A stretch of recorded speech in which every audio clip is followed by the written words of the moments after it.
My name is Michael Carter, and until 6 months ago, I believed I had everything a man could want. At 41, I'd built a successful financial consulting firm from scratch, owned a beautiful colonial home in Westchester, and had been married to Julia for 13 years. I met Julia at a networking event in Manhattan back in 2010. She was working in marketing for a pharmaceutical company, all energy and ambition wrapped in a stunning package. Her laugh could light up a room, and when she focused that brilliant smile on me, I was done for. We dated for 18 months before I proposed at the same rooftop bar where we'd had our first kiss. Those early years were everything marriage should be.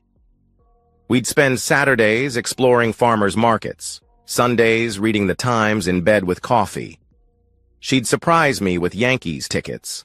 I'd book spontaneous weekend trips to Vermont. We talked about kids eventually, but we were in no rush. We had time. We had each other. The shift was gradual, so subtle I almost missed it. Julia's marketing director position at Pharmatech Industries had always demanded long hours, but suddenly she was working every weekend. Business dinners became more frequent.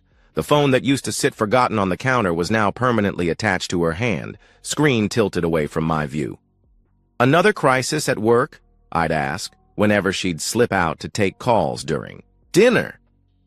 "You know how it is," she'd reply, kissing my forehead. "Big product launch coming up." I did know how it was, or I thought I did. In my line of work, you learn to read patterns, analyze data, spot anomalies. But when it came to my own wife, I'd developed a blind spot the size of Manhattan.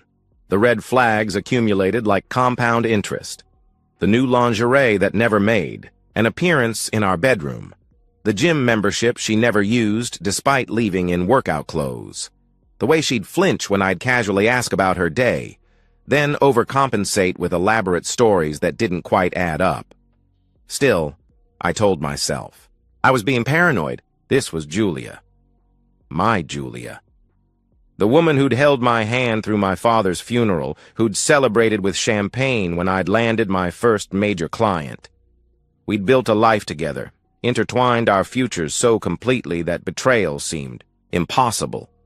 But numbers don't lie.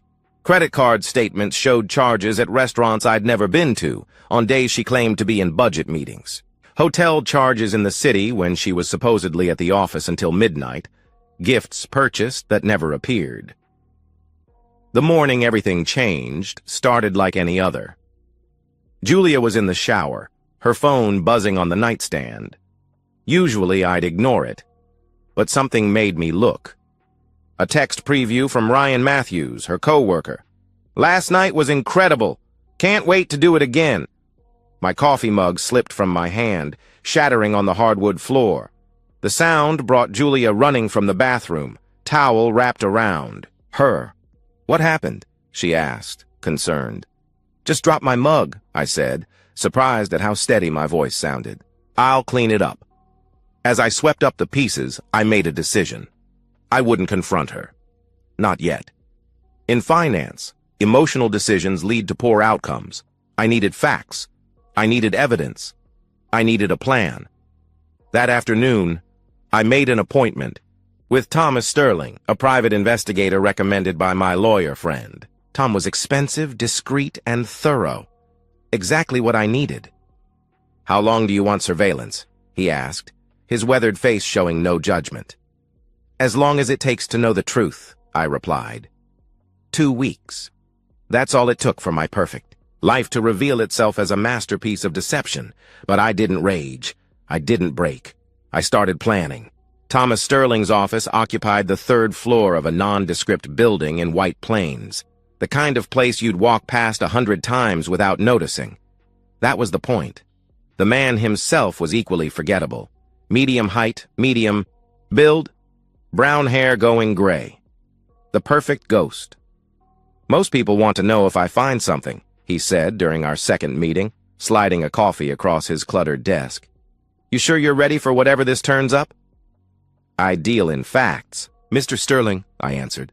"Good or bad, I need to know what I'm working with." He nodded, pulling out a tablet.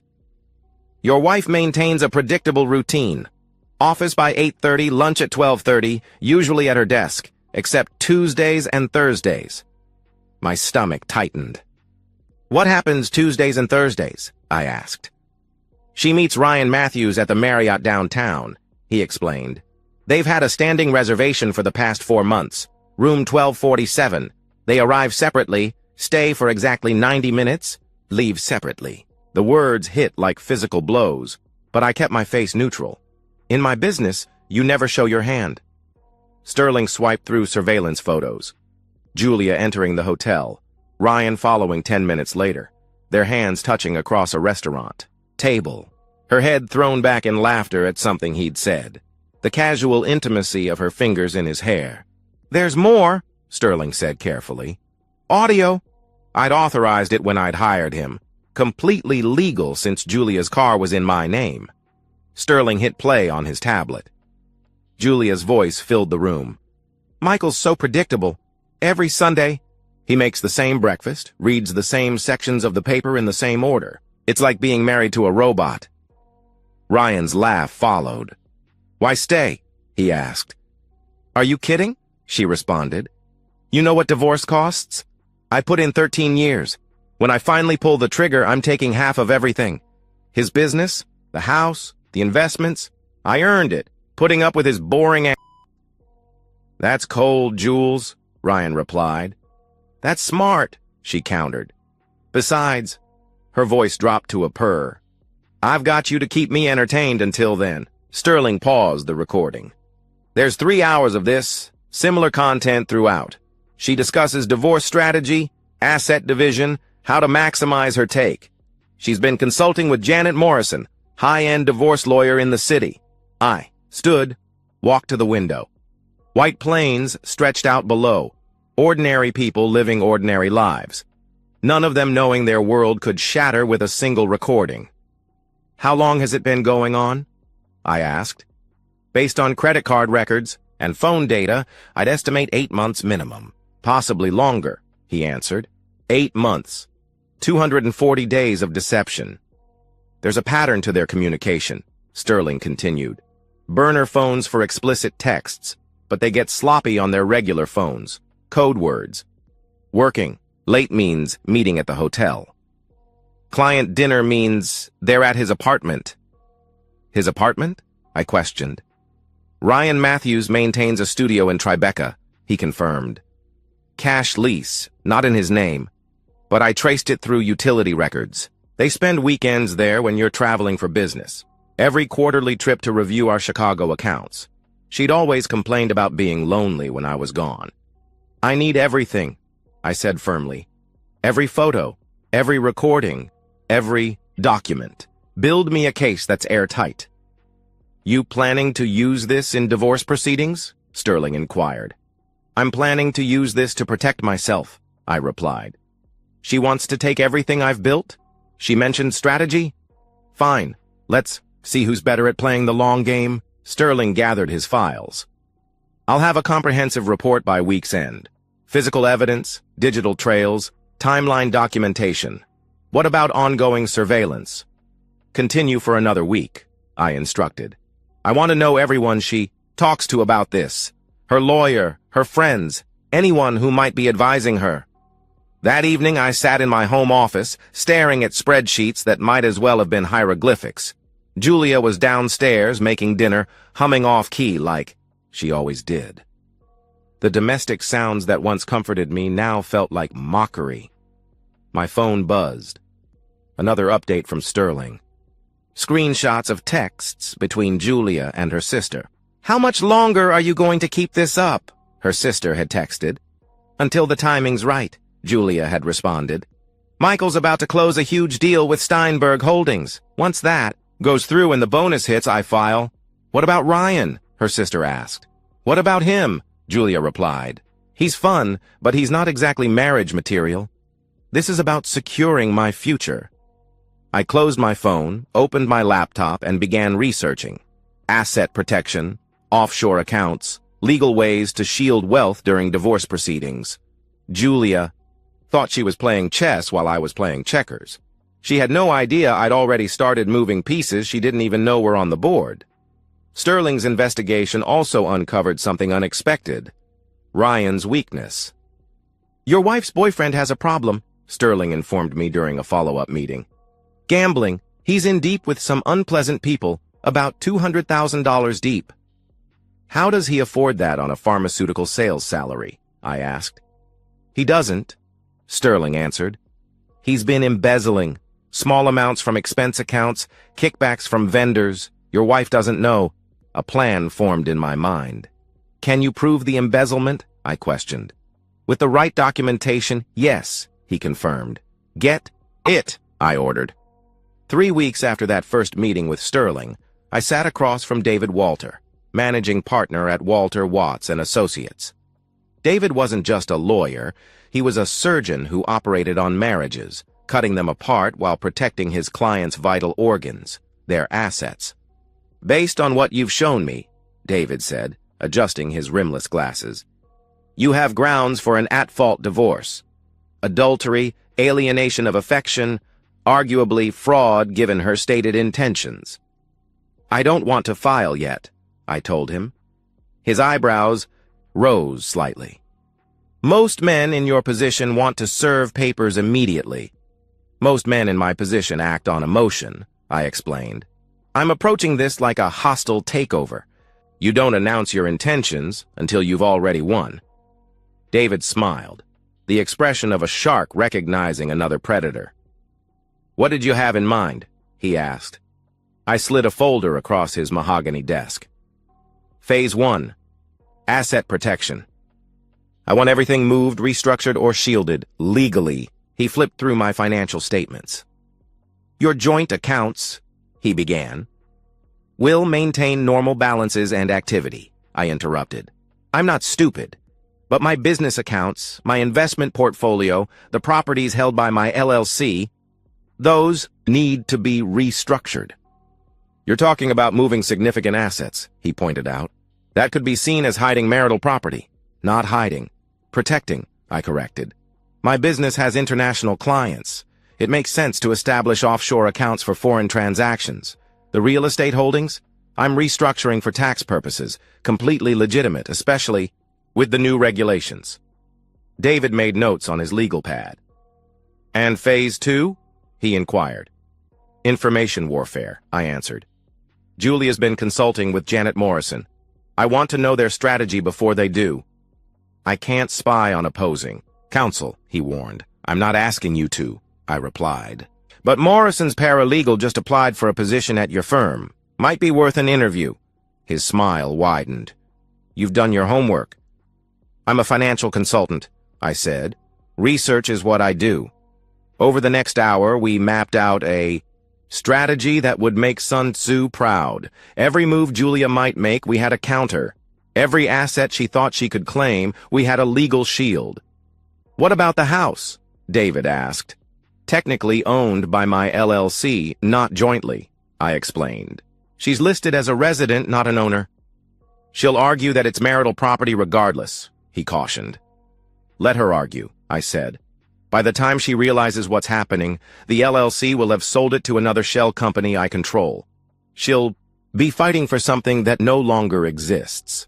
That evening, I started implementing the plan. First, I opened new accounts at banks where Julia had no presence. Small transfers at first, $500 here, $1,000 there, amounts that wouldn't trigger attention but would accumulate quickly. Next, I contacted my business partners. "I'm restructuring for international expansion," I explained. Each believed they were the only one I was telling. Each agreed to redirect payments to the new offshore accounts I'd established. The house was trickier. I needed Julia to sign documents without realizing what she was signing. Fortunately, she'd grown lazy about reading what I put in front of her. "Honey, I need your signature on these tax documents," I said one evening, sliding papers between her wine glass and her phone. She barely glanced up from texting, probably Ryan. "Where do I sign?" she asked. "Just the flagged pages," I answered. Her pen moved across the documents that would transfer her residency rights to a month-to-month basis. Another set buried in the stack restructured our home equity line of credit, removing her as a co-signer. All done, she said, sliding them back. You're so good at handling all this boring financial stuff. That's why you married me, right? I asked. For my boring predictability? She laughed, not catching the edge in my voice. Among other reasons. Yeah, I thought. About 3 million other reasons. The truly satisfying part came when I handled our credit cards. As the primary account holder, I had full control. I didn't cancel them. That would be too obvious. Instead, I gradually reduced the limits. $50,000. Became $40,000. Then $30,000. Small enough decrements that the automated alerts wouldn't trigger. I also started documenting everything. Every client dinner, I noted in my calendar with screenshots of her location data showing her at Ryan's apartment. Every weekend conference, I saved hotel receipts from her credit card statements showing charges for 2 guests. Sterling continued. His surveillance, building an encyclopedic record of the affair. Videos of them entering hotels. Photos of intimate dinners. Audio recordings that would make Julia's lawyer weep. But the masterstroke was Ryan's gambling debt and embezzlement. Sterling had compiled irrefutable proof, altered expense reports, forged receipts, vendor kickback agreements. Ryan had stolen nearly $75,000 over 2 years, using it to feed his gambling addiction. He owed $200,000 to people who broke bones for lesser debts. 3 months into my preparation, everything was in place. 70% of our liquid assets had been legally moved beyond Julia's reach. The house was one signature away from being sold to my shell company. Our investment portfolio had been restructured into trusts that predated our marriage, backdated legally through a loophole David had found. Julia remained blissfully unaware, lost in her affair and her dreams of taking me to the cleaners. She'd even grown bolder, barely bothering to hide her contempt. You know, she said one night after her 3rd glass of wine, sometimes I wonder what would have happened if I'd married someone more exciting. Like who? I asked. I don't know, she mused. Someone who takes risks, someone spontaneous, someone like Ryan, I thought. Well, you married me instead, I replied. Yeah, she sighed. I did. That night, I lay awake beside her, listening to her breathing. 13 years we'd shared this bed. 13 years of trust I'd given freely. In the darkness, I felt nothing. No anger, no sadness. Just cold, calculated determination. The Steinberg Holdings deal was set to close in 1 week. Julia was practically giddy with anticipation, already planning how she'd spend her half of the bonus. She had no idea the payment structure had been restructured, that the money would never touch an account she could access. Everything was ready. The evidence was compiled. The assets were protected. The trap was set. All that remained was to spring. D-Day was a Thursday. I chose it specifically because Julia would be at the hotel with Ryan, giving me time to execute without interference. At 9 a.m., I met with Robert Steinberg to finalize our merger, the deal Julia had been waiting for. Instead of the $2 million bonus she expected to hit our joint account, the payment went directly to my Cayman Islands Corporation. Unusual payment structure, Steinberg noted. Tax advantages, I explained. My accountant recommended it. By 10 a.m., the house sale was complete. Fast Cash Homes, a company I'd incorporated 3 months earlier, now owned our colonial.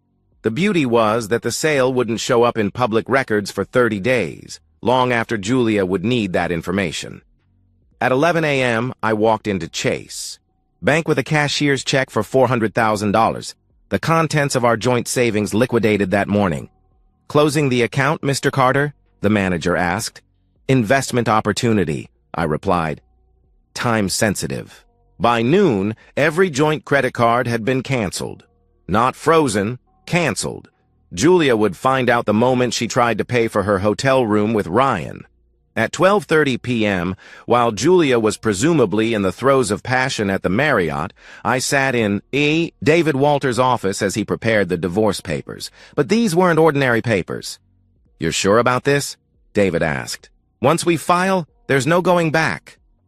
File them at exactly 2 p.m., I instructed. That gives me time to execute the rest. The rest was the part I'd planned most carefully. At 1 p.m., I sent an anonymous package to Pharmatech Industries' HR department. It contained Sterling's complete report on Julia and Ryan's affair, the hotel receipts, the photos, the audio recordings, everything. But more importantly, it contained proof of Ryan's embezzlement. At 1:30 p.m., another package arrived at Ryan's, bookie's office. This one contained Ryan's work address, his home address, his daily schedule, and a note. He's been stealing from his company. Might affect his ability to pay you back. At 1:45 p.m., I sat in my car outside the Marriott, waiting. At 2:03 p.m., Julia emerged from the hotel, phone pressed to her ear, face pale. The divorce papers had been filed and her attorney notified. I watched her try her credit cards at the valet. Stand. Declined, declined, declined. She called me immediately. Michael, something's wrong with the credit cards, she began.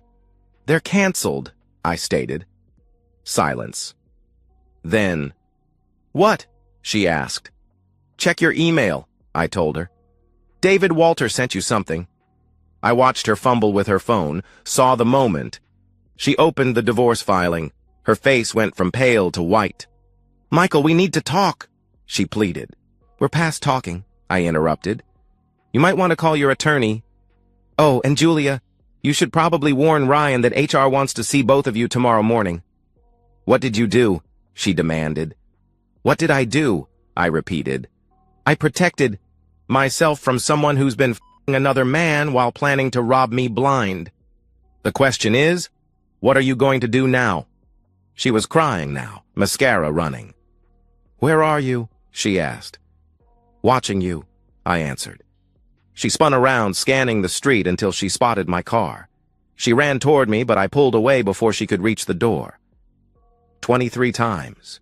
She called over the next hour. 23 times I didn't answer. Finally, a text. I'm at home. Please come talk. Home. The house she didn't know I'd sold. I arrived to find her on the porch, still in the designer dress she'd worn for Ryan. Her face was blotchy, eyes swollen. The moment she saw me, she launched into her performance. Michael, please, she begged. It didn't mean anything. I was confused. You were planning to divorce me and take everything, I stated. Her expression shifted, tears drying instantly. You don't know what you're talking about, she retorted. I pulled out my phone, played one of Sterling's recordings. Her voice filled the space between us. Michael's so predictable. When I finally pull the trigger, I'm taking half of everything. The mask dropped completely. So you spied on me? She accused. I investigated a threat to my assets, I corrected. Turns out I was right. Those assets are half mine, she claimed. Were half yours, I corrected. Check your bank account. She pulled out her phone, fingers shaking. I watched her face as she discovered the joint accounts were empty. You can't do this, she protested. That's marital property, which I moved to protect from someone planning to steal it, I explained. My lawyer says it's completely legal given your documented intent to defraud me. I'll fight you, she threatened. I'll take you for everything. With what money? I asked. Your credit cards are canceled. Your personal account has what, maybe $3,000. Janet Morrison requires a $50,000 retainer. She went pale again. The house, she started. Sold. 3 hours ago, I announced. That's impossible, she exclaimed. I didn't sign anything. Actually, you did, I replied. 3 months ago. You really should read what you sign. The reality of her situation was sinking in. No money, no credit, no house, no leverage. Ryan will help me, she said, but even she didn't sound convinced. Ryan's about to be unemployed and arrested for embezzlement, I informed her. He owes $200,000 to some very unpleasant people who just learned he might not be able to pay. I don't think he's in a position to help anyone. Her phone rang. Ryan's name on the screen. She answered on speaker, probably hoping I'd hear something useful. Julia, what the hell did you do? Ryan's voice was panicked. What do you mean? She asked. HR knows everything, he continued frantically. The hotels, the dinners, everything. They have photos, they have recordings, and they're saying something about missing money. Ryan, calm down. She tried to interrupt. I can't calm down, he shouted. I'm going to lose my job. We're both going to lose our jobs. Did you tell anyone about us? No, she began. This is your husband, isn't it? He accused. Your husband did this. Ryan, we can figure this out, she attempted. There is no we, Julia, he snapped. This is over. Don't contact me again. The line went dead. Julia stood there, phone in her hand, mouth open. In the span of 5 hours, she'd lost everything. Her marriage, her money, her house, her lover, and soon, her job. You destroyed me, she whispered. No, I said, turning back to my car. You destroyed yourself. I just didn't save you from the consequences.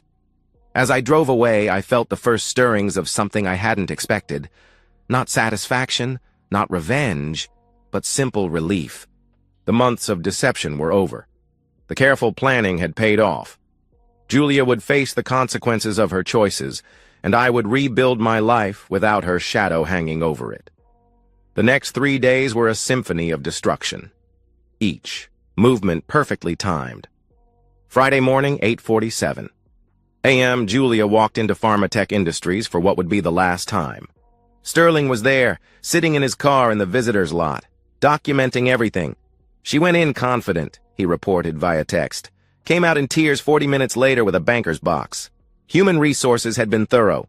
Gross misconduct, violation of company policy regarding workplace relationships, and bringing disrepute to the company. No severance, no references, immediate termination. Ryan hadn't even made it that far.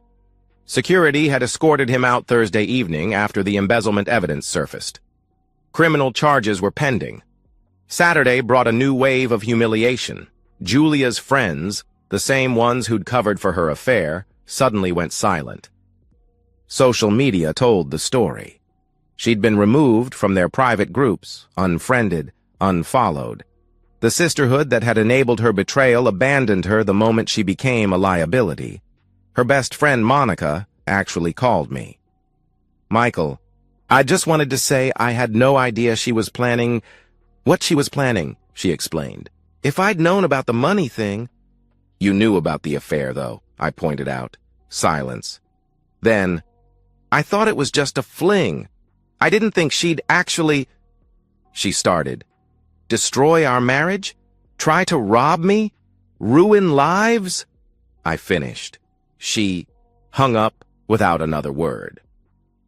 Sunday was when Julia made her first real mistake. She showed up at my office, my private office, that she'd only visited twice in our entire marriage.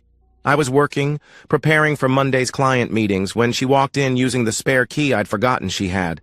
She looked terrible, hair unwashed, wearing the same clothes from Thursday, eyes bloodshot.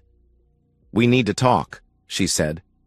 We have lawyers for that, I replied. I can't afford a lawyer, she admitted. That sounds like a personal problem, I responded. She sat uninvited in the client chair. Michael, I know I hurt you, she began. You didn't hurt me, I corrected. You revealed yourself. There's a difference. I made a mistake, she claimed. I set down my pen, gave her my full attention. A mistake is forgetting an anniversary, I explained. You conducted an 8-month affair while planning to divorce me for maximum profit. That's not a mistake. That's a campaign. I was confused, she tried to justify. You were calculated, I interrupted. I have 3 hours of audio where you discuss strategy with Ryan. Would you like me to play your greatest hits? The part where you call me boring? Or maybe where you laugh about taking the house? Her face crumpled. I didn't mean those things, she insisted. Yes, you did, I countered. And that's actually fine. You're entitled to your opinion.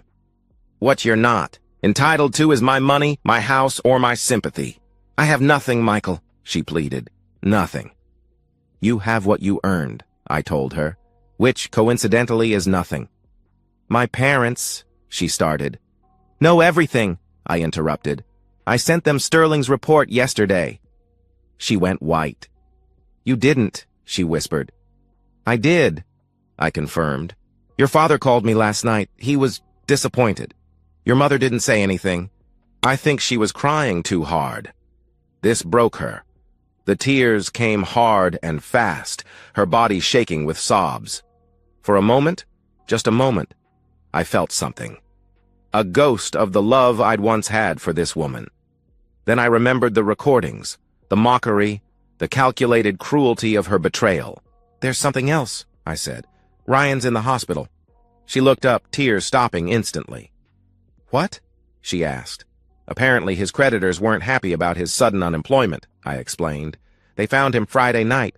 Broken ribs, fractured jaw, ruptured spleen. He'll live, but he won't be pretty anymore." "Did you?" she began to accuse. "I was here all night," I stated. "Security footage confirms it. I had nothing to do with it." Monday morning, the divorce papers were officially served. David had crafted them beautifully, no-fault filing that would move quickly given the circumstances.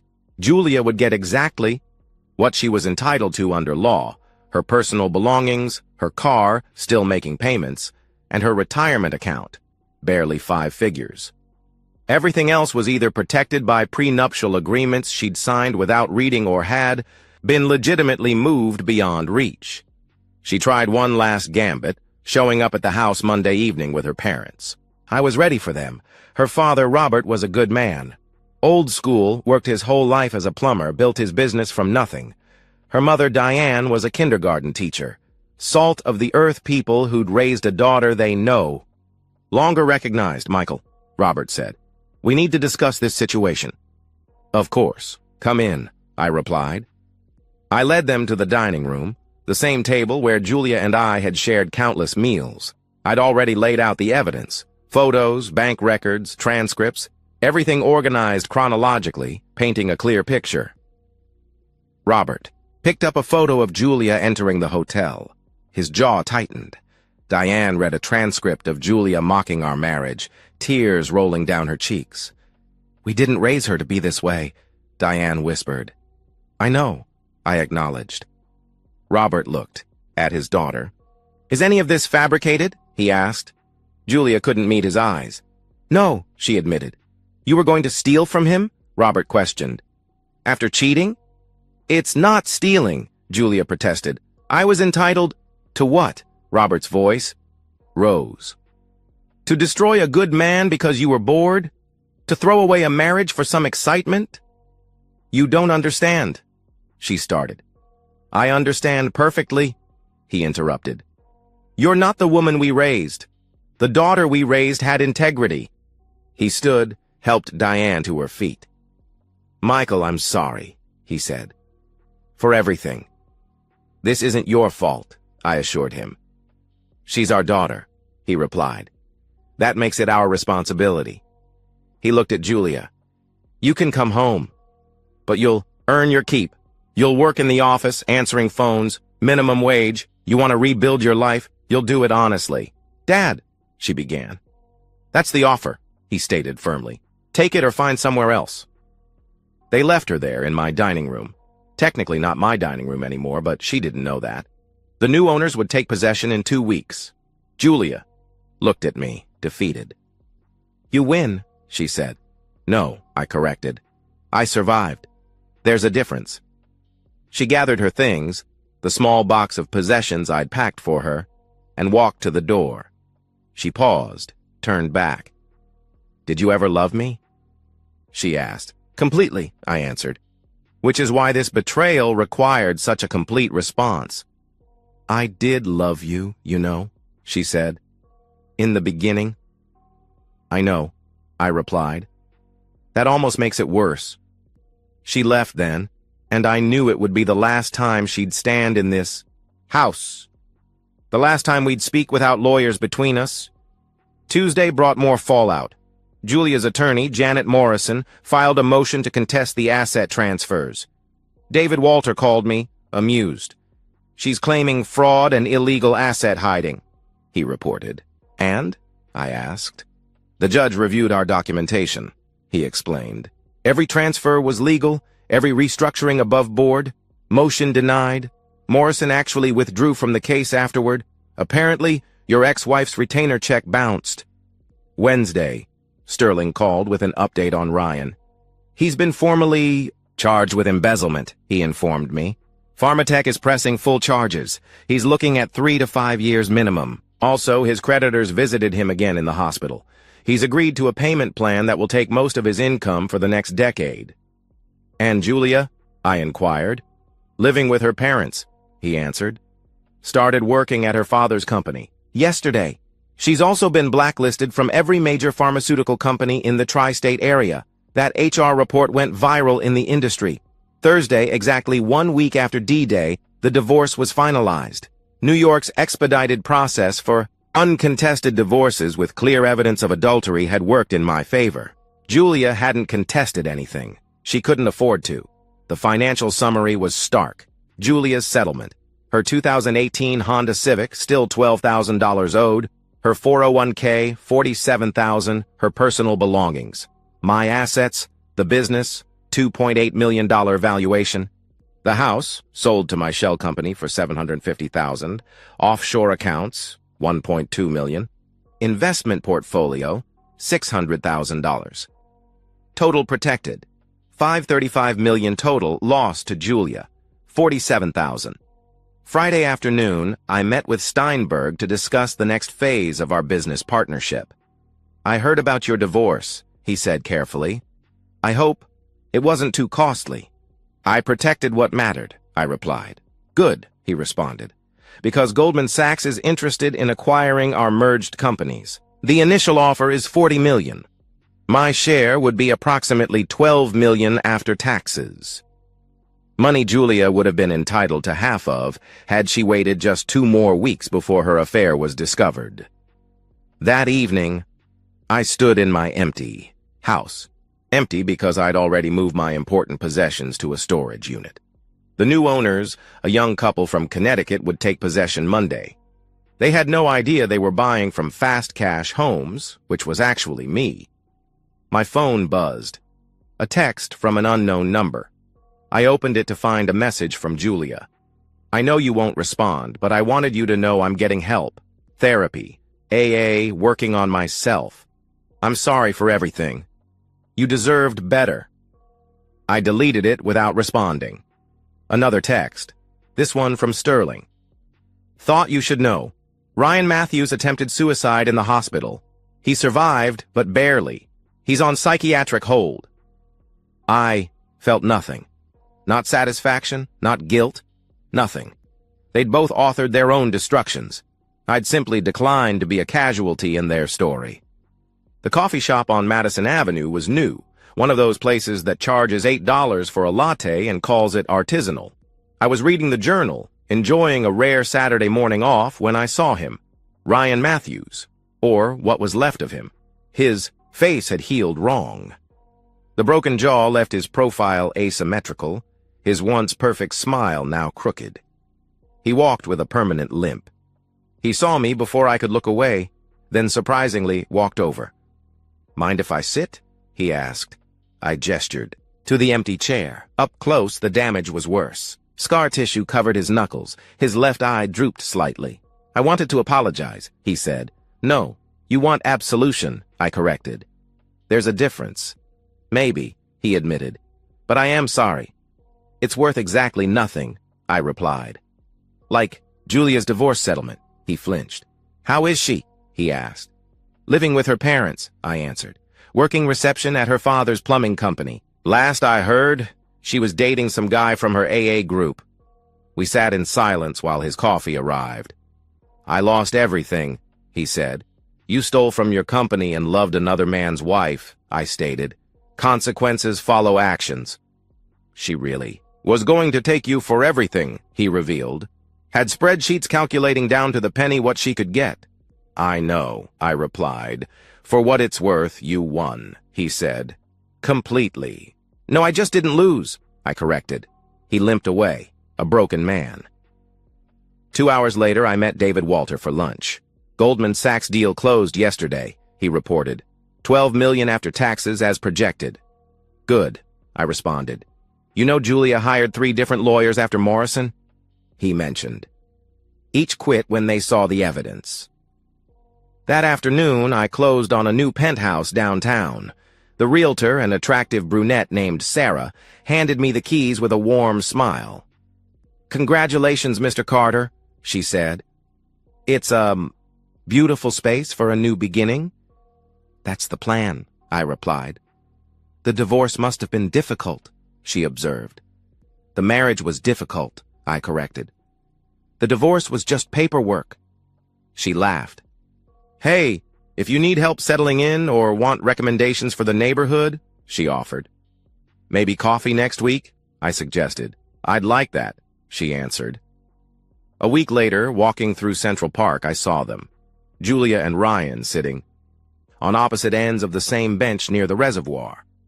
Not together, just 2 people whose mutual destruction had left them with nothing but proximity to their shared ruin. Julia wore cheap clothes from Target, her designer wardrobe long sold.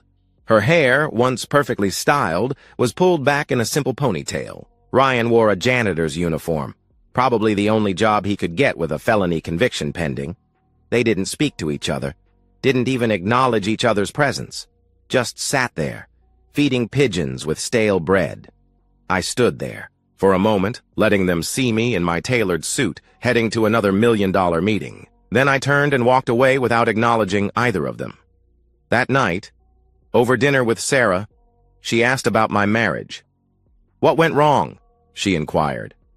She confused stability for weakness, I explained. Thought predictability meant I was an easy mark. "Do you miss her?" she asked. "I miss who I thought she was," I answered. But that person never existed. Later, alone in my penthouse, I stood at the window watching the city sleep. My phone buzzed with an email from David Walter. "Goldman Sachs deal finalized. Wire transfer complete." I thought about Julia, probably lying in her childhood bedroom, dreaming of the millions she'd thought were hers for the taking. About Ryan, probably self-medicating his pain on a janitor's salary, his perfect face now a broken reminder of his choices. I poured myself an 18-year Macallan, a luxury Julia had always called wasteful, and toasted the empty room. 2. Boring predictability, I said to no one, and to the idiots who mistake it for weakness. The city sparkled below, indifferent and eternal. Somewhere out there, Julia was learning to live with consequences. Ryan was learning to live with pain, and I was learning to live with victory. My phone rang, an unknown number. Voicemail, Julia's voice, broken and slurred. "Michael, I know you hate me, but I wanted you to know. Ryan meant nothing. You were everything. I just got greedy, and now I've got nothing, and you've got everything. I loved you. I really did." Once, I deleted the message, blocked the number. 6 months post-divorce, I had my victory. Julia had her consequences. Ryan had his scars. Justice, as it turns out, tastes like expensive scotch and sounds like silence where chaos used to live. It wasn't sweet. It wasn't bitter. It was just complete. And so, we've reached the end of today's story. Was it what you expected, or did it take a twist you didn't see coming? I'm curious to hear your thoughts. Share them in the comments below, and let's get a conversation going. If this story kept you hooked, make sure to hit that like button. And if you're new here or just haven't subscribed yet, now's the perfect time to join our community. I bring you fresh, captivating stories every day, so click that subscribe button and turn on notifications so you never miss out. Thanks for watching, and I'll see you in the next one.